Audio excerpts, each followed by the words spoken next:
Hey Fruit Faces, it's KlaireeBerry and I'm here to talk with you guys today about something very, very important. This has been coming up recently in a number of different areas of my life.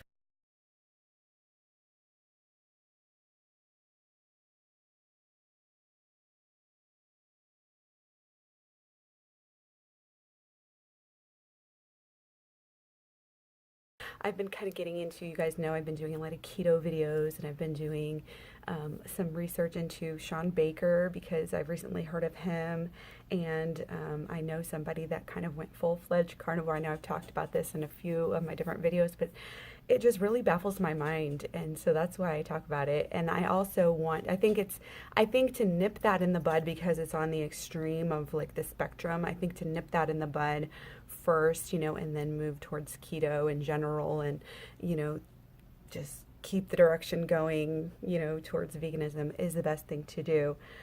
Yes, I have an agenda. I'm conspiring with all the other vegans to turn you guys vegan. So there's where you have your vegan agenda. But it's funny because when I go to Sean Baker's Instagram, I noticed that he's got a lot of stuff like way out there, like conspiracy theories. He posted a picture of some lady that was some elite somewhere. And because this one lady is pushing veganism and she's sick, it's like proof. He likes to do that, use really selective sample cases. I mean, really, anybody doing the carnivore diet is honestly not very smart. They're not thinking it through because of the fact that there are literally like no long-term studies done on this.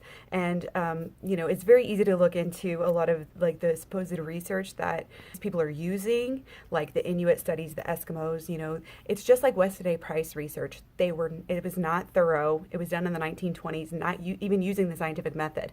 These people didn't do real research, and they went, and now people are still repeating literally these types of people copy paste. They're copy paste blogs like Weston A. Price. They say the same exact thing and they just cite like certain, not even studies, because again, they're not real peer-reviewed research. It's just really old things, just like, again, like Weston A. Price, where it's flawed, and they just repeat it so often, and you see it in so many different places. And they also are good about tying it in with a little truth here and there, so it draws people in. But this video is actually about the elite pushing veganism, because I've seen it on, like I said, numerous different levels of my life, looking into keto, looking into Sean Baker, a lot of the comments, and then I'm also getting it on the YouTube side. People are telling me this when I'm talking about these keto videos. So I had to do a video about it. I woke up today and I was like, I have to do a video about this. So I did something and I'm like, what do I really want to say? Well, I figured it out and here I am. It's basically clues. I'm not a type of person who is feeling like I need to have 100% handle on every piece of knowledge. I don't feel like, I feel like a lot of people do, that I need to know everything or that I do know everything. I know it seems like I come off like that about veganism, but to me, veganism is so clear. Veganism has so many different, I call it second witness, where you have something like, just like this with, me needing to do this video today. There's numerous reasons. It's that synchronicity that comes through. Clues. I'm just looking for clues. I'm not saying I know for sure. I want you guys to just remember and teach the young ones and everything how to look out for zealots. There's still so many cults after we have so much knowledge about cults out there. This is the information age, but we have to remember the information age hasn't been going on for that long. So we still need to help people who are not able to get access to the technology that we have so we can learn about cults and things like that. Like, you're still having kids born that probably aren't using, like if they're in a cult, they're not using technology, because when you have access to technology, that's the beauty of it. And that's why the world is going in a better place, I'm sure of, and also some other factors as well, like a heightened intuition and psychicness. But everything's coming to the light. And that's why it seems like it's really crazy right now, but it's just like you have to go through, the darkness to get to the dawn. And, oh, my son's home. Hi. So that's why things seem so crazy, is because they're coming to the light. When you have neighborhood groups, for instance, on Facebook, and email groups and things like that, then you're able to see the crime up close. So you're going to want to get pissed off and do something about it. And people are often saying, oh, well, this is, the world's just going to shit. This neighborhood's going to shit. This city's going to shit. And really, I don't think that in most places that's true. In America, crime's been getting better on an overall trend. Anyways, going back to, like I said, clues. So we need to watch out for people who are very, very sure of themselves, because those are the cult leaders. Those are the politicians. You need to have an open mind, and that's a sign of wisdom, is to be open to change, open to other people's ideas, at least willing to listen to them and feel their truth and accept them as they are.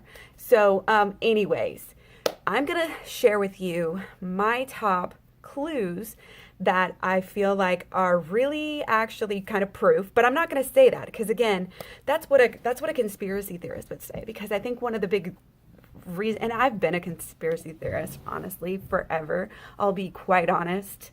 No, I'm not going to be quite honest. I do believe in some conspiracy theories, I'll tell you that much. But I feel like people who kind of buy into every one of them as a lifestyle, and who apply way too much stock in them, like I think these carnivore people are, kind of believe in spectrums, even though they aren't wanting a real just world hypothesis. In a way, it's similar, because you're able to put an order to the world. You're able to assign blame to all the madness in this world. And I think a lot of times it's no coincidence that more non-religious people are believing in conspiracy theories. And I say that, no, I'm not going to say that at all. Now that I think about it, everybody does it, like on both sides of the spectrum.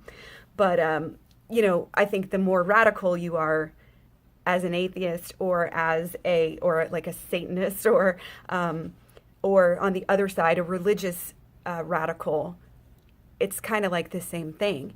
I feel like the moderates and the people who are even more agnostic and kind of spiritual are in the middle of the spectrum, who are kind of almost able to accept the fact that we don't know everything. It's the zealots who are always saying, I know everything, listen to me, I'm telling you how it is. I see that a lot with just the ego coming through on Facebook and Instagram and social media and all across the internet. People think they know everything. Trolls think they know everything. They just go around getting in arguments, tearing other people down, all of this different things. I could go on about that forever, but I just wanted to kind of share a little bit about my views on that, because it kind of relates to what we're talking about here. So, big clues.